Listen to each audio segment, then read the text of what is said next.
Guys, ayan. New arrival again tayo, guys. Pwede siya pang mother, pwede siya pang event, no?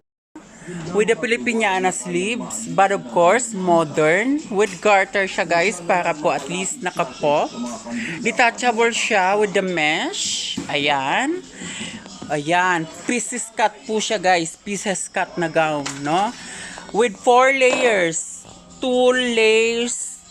Frosted organza at saka satin, guys. Ayan yung lining niya. Ayan yung layers niya. Of course, medium to large size with a trail. Tough ang color niya, tough. Ayan.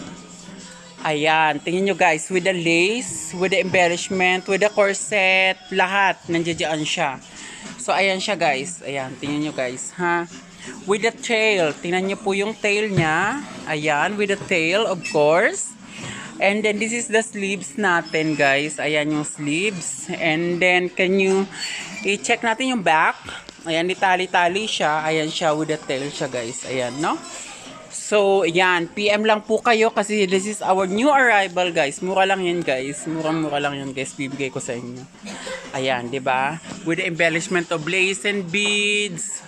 Combination of old rose and gold. Ayan. Para mas litaw siya. Ayan siya guys. Tingnan nyo guys. Ayan. Ayan, tingnan nyo. I-zoom natin, ha? Ayan, guys. With a 3D flower yan.